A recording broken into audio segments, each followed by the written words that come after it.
Hello, everybody. Coming to you from the Ignite Your Life studios. It's Ignite Your Life with Rick and Shashi. Coming from beautiful Vancouver, British Columbia. I'm Rick Mirage, and this is Shashi. Money, money, money, money. That's what we're talking about today. Yeah, absolutely. We're doing part 2 of money in marriage. So it's such a big topic. We could probably do 5 parts, but we're going to keep it to 2. And last week we talked about how money in our relationship, how that worked.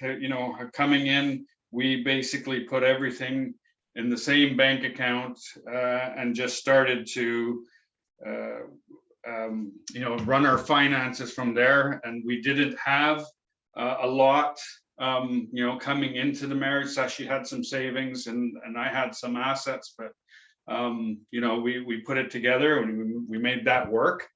And but it might be different for people who are already established and have some money and some assets, and they're bringing that into the relationship. And I think it's important to remind people that how many struggles we had with our finances and how many fights that we had, because we didn't just come to this place of being able to talk about money and talk about money in marriage without a ton of failures to get to this point.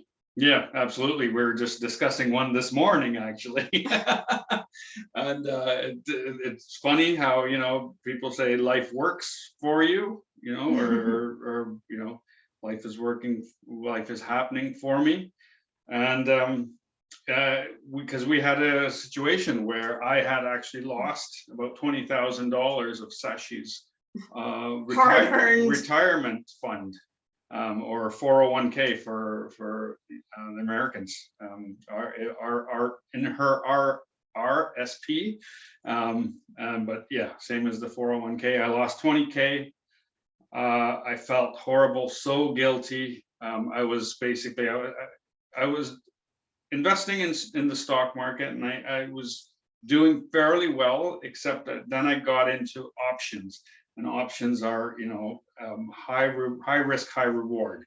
And I started to gamble with the money. And once I start to lose it, it's like, I'll win it on the next one. I'll get it back on the next trade. I'll get it back on the next trade. And it just got away from me. And, when Sashi found out, it almost broke our marriage. We had months and months of turmoil in the marriage, in our relationship.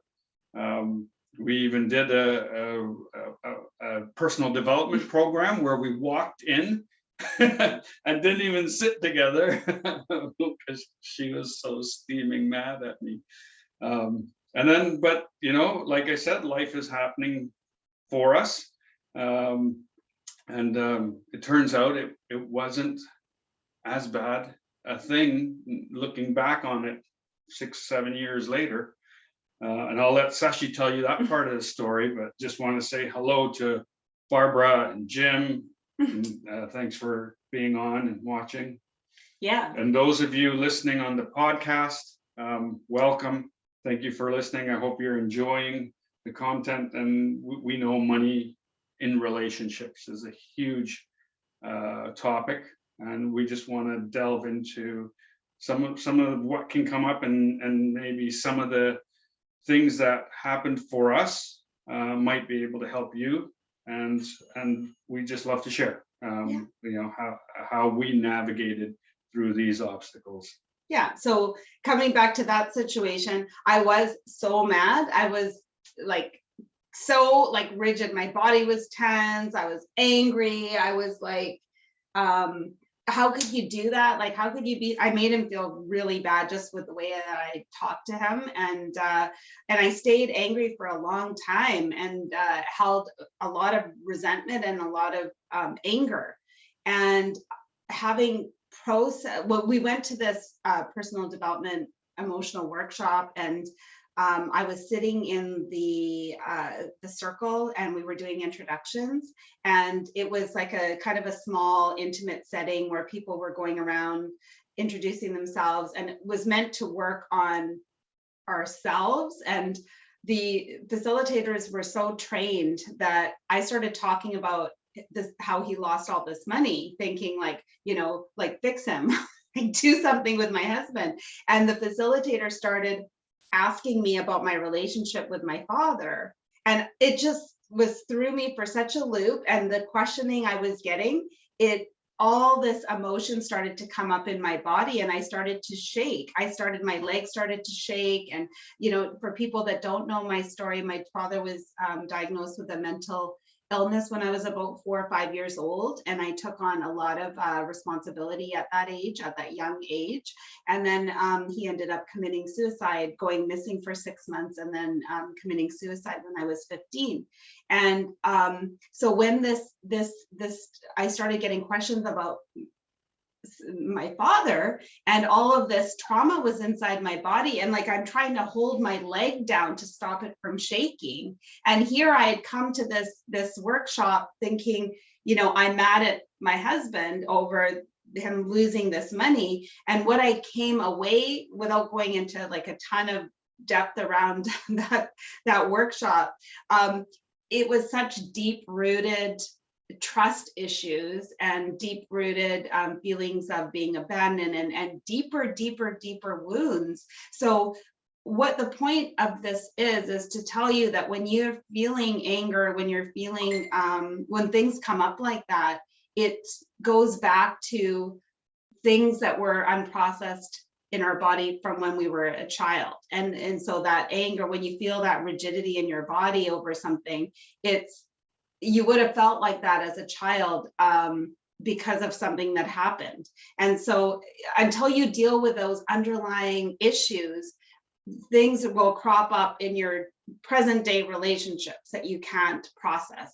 And so that was the point of that. But I mean, the good thing that happened from this, and going back, like now we can laugh about this stuff. It's been 5-6 years, but at the time it was just so much turmoil. Like I was like, I at the time, I didn't think I would even wanted to be with him. I was so angry, and I thought it was just him. And I thought it was like, I can't trust him. So what's the point? He's like, all this money I've like worked so hard for, and he just went and lost it. Like, and all this stuff was going through my mind at the time.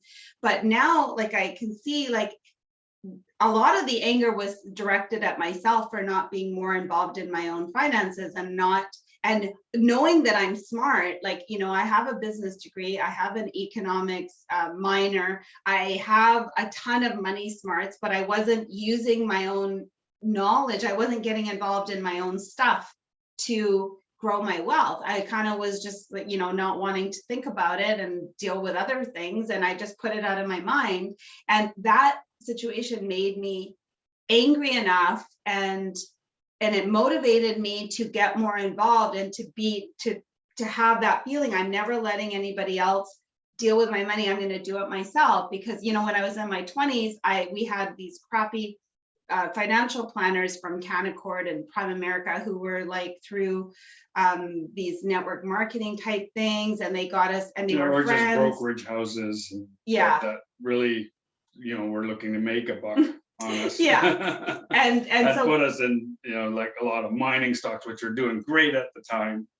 But they weren't savvy in their investment style, and they lost our money. So it was like this repeated pattern of giving my trust to other people that were like losing my money.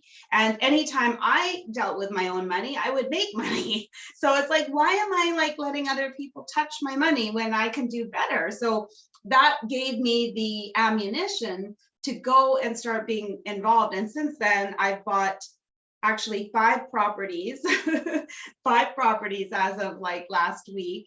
And I've invested, I've become a more savvy investor when it comes to my funds. And so in this short period of time, 5-6 years, I've gotten so much more confident in what I can do for myself. And had Rick not, had we not gone through that, and him not taking that action to lose the money, I wouldn't be this far ahead in my wealth today, like I might not have taken all those risks. So there is a blessing in it. Yeah, there's absolute blessing for and for both of us, just to how do we want to invest our money? It started actually the conversations now. Where's the best place to put our money? Are we risk adverse? All those conversations get. And for me, I really started to look at, okay, what's a good portfolio for my age stage in life? What I want. All those things came into play, and gone were the days of the high risk, high reward investments. I mean, sure, there's a percentage of that still in our portfolio, but not a big chunk of it, for sure. So that leads to talking about finances in your relationship. So a lot of couples, I want to discuss budgets today, and Sashi goes, well, why do you want to talk about budgets? We never did a budget, and we didn't have a formal budget, like or one that was down on paper, but we had a good understanding of where our expenses were going, what we were bringing in, and what was going out. We had a good understanding of that. And neither of us are extravagant spenders where we would be spending a lot of money on frivolous items. So we were maximizing our joy per dollar. Yeah, the definition of frugal. So we didn't actually need to make a budget, but I've worked with people who they talk about, oh man, I can't control my partner's spending. Like, I want to sit down, I want to get our finances in order. But they don't want to they don't want to put a budget together, because it will show all, the money that's coming in and where it's all going out. And so people are afraid to actually sit down and I understand put a budget together. And if you're not achieving your financial goals, you have to do that. You have to look at where the spending habits are, the money that's coming in, and the best way to do that is a budget, so you can see where the income is coming in, where it's going out, and you want to plan, and that planning is going to address some of the money wounds that come up as well. Because things are absolutely going to come up when we start to talk, well, why did you spend $300 on a dress every week of the month, right? And okay, so someone maybe has an emotional wound there, where they're trying to fulfill something in their life through purchasing, just like emotional eating, or watching TV, or being a workaholic and being a compulsive shopper is the same thing, right? It comes down to, where is the emptiness, what is the void that we're trying to achieve, and fulfill, and with the not wanting to look like there's likely going to be some emotional pain there, and that's why it's easier to avoid. And the same thing happens, like even with eating, like people don't want to really start keeping track, like of what is it that's going into their mouth, and when are they eating, because even with that, like there can be emotional pain of maybe could be eating to fill a void, and it's very similar to the spending thing. And absolutely. So like I said last week, Sashi and I pooled our money and went from there. Is having a budget or working out how the finances are managed in a relationship, especially if you're coming in with assets and with money. That's a very important conversation to have, and to actually make a plan for, because that's a lot of people, they connect, they're in a relationship, or even in a marriage, yet their finances are still not in union as in the marriage, as in with everything else. And that's where the troubles can brew.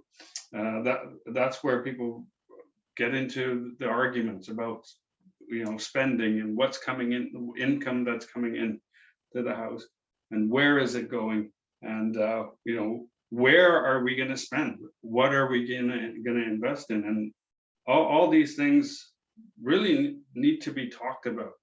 And people come into relationships actually afraid to talk about money. We're a lot of us are trained from a young age, or programmed from a young age, not to talk about money, not to talk about finances. Don't let people know what's in your bank account, or and so that's fine for strangers, but with your loved ones, you want to talk about. Because honestly, money is just an energy, right? We put all this attachment and all this like emotion and importance to money, but when we really look at what it is, it's just an energy that allows us to transact in this world, and for us to have the things that we want to have.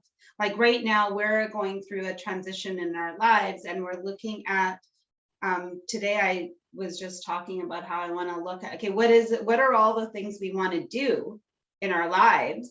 Like truly, what do we want to do in our lives?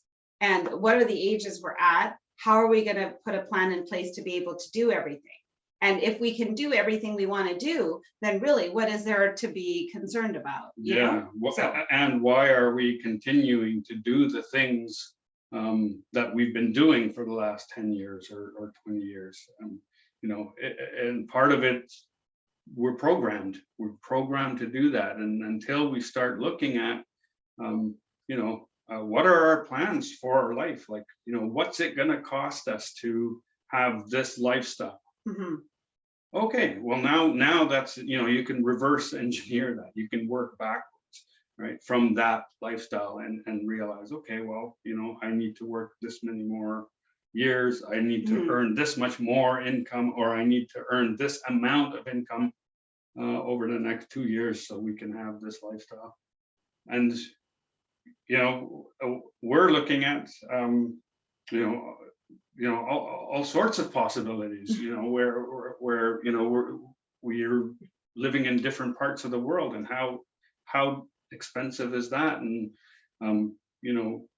what if we sold some of our assets and lived off some of the income, or had investments that brought in income? We're looking at all sorts of things.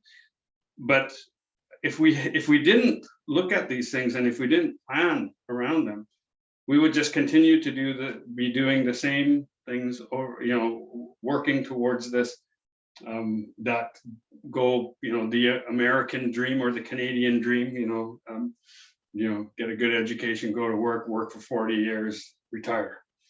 Right? We're just programmed that way. And there's so many people that do that, and then they retire, and they retire broke. And they may have health concerns at that time, and then, or they may be tied to paying for their assets still, or just and you think about it, like, is that really the kind of life that is that the only possibility, or are there other possibilities? Like, could we think outside of that box? So now we're looking at income generating ideas, not just working for the 40 years. So, and Shashi and I, we are exploring, we're in that world. We do have multiple sources of income. We are generating income from many places. And we've looked at that, and we've both also done the full-time career path. And I've got to say, it's a lot more fun to have multiple streams of income than just depending on a paycheck. Absolutely. Right. Absolutely. And you can see how not trading time for money, but making your money work for you, how much it can pay off. And so when you there's all kinds of strategies to make your money work for you and build that wealth. the one thing you want to make sure you're not doing is living outside of your means and putting away as much as you can into building, because you eventually want to be financially free. And if you continue to spend everything you earn, or even with most people spending even more than they earn, you're going to be doing that for the rest of your life. There's just no, because think about it, after you're done at 60, 70, where's that money going to come from? Right? You're going to be living on a pension and old age security and a small company pension? Or do you want to have a nest egg so that you can have the income to do whatever you want to do with your life? Right? Because we're not here forever, guys. There's a timeline. Yeah. And you might be saying, well, you know, I don't earn enough to have the lifestyle I want. Well, pull back your lifestyle. And you know, when Shashi and I first got married, we had really cheap dates. You know, we'd go to the $2 movie on a Tuesday, It was fun. It was fun. We'd have we'd walk to the movie theater, watch smuggle in our snacks. Like, why would you want to pay, you know, extra for a chocolate bar you can buy at the dollar store and smuggle it in? Yeah, but it was still fun, but it was, you know, we were living well within our means because we were saving to buy our first home, or actually not our first home, our first piece of property. But absolutely live within your means, and if you can, like, even, you know, have a hard look at where you could not have that Starbucks coffee. Do you really need that one? You know, and you know what you said was perfect. Don't get to the end of your life looking like, you know, is that all I have to live off of? Like, looking back, I would have even been putting away more aggressive funds in my 20s and 30s, but I wasn't thinking that way in my 20s and 30s. But thankfully, our kids, like, I mean, I look at Shyla at 25 and how she's already like thinking that way of growing her money. I wasn't thinking that way. I mean, I was thinking real estate. We did buy a property and that did pay off. And then we bought another one. But it wasn't until much later in life, like in my 40s, that I started looking truly at investment properties. So my 20s and 30s really went with no wealth building. Yeah, and so the younger you can get into your investments, start contributing to your 401k or RRSP. I'm not sure if that's the greatest vehicle. It's tax sheltered, yes, but in the end, if you're wealthy, you might end up paying more tax when you take it out. So just start to invest, you know, and allow that money to compound for you, and allow your investments to earn. And if you really truly think that you don't have the money to do that, then get a side hustle, do something on the side. Like, I mean, the side hustle that I'm doing now, I honestly could have been doing that in my 20s and 30s as well, and putting that money away and compounding it and growing it and so forth. It's just a very simple side hustle that fits into my life wherever I want it to fit, and can be as small or as big as I want it to be. So if that's something you're looking for, is some more income, then reach out and I can share a little bit more about what I'm doing. And if you're looking for anything, if you're looking for coaching, actually, our daughter is a money mindset coach. I was just looking for a link. What I'll do is I'll put a link in the chat. She has a course on just financial well-being, investment strategies. Her wonderful. We learn a lot from her. It's great information.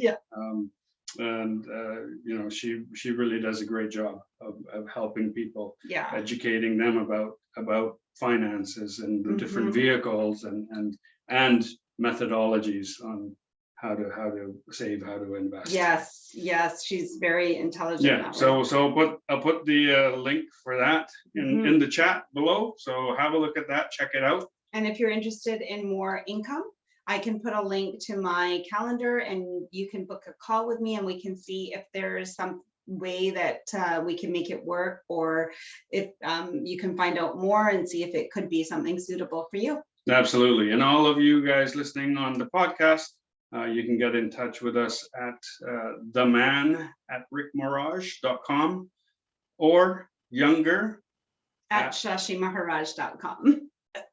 See you guys. See everyone next week. Bye. Thanks for being here. Bye for now.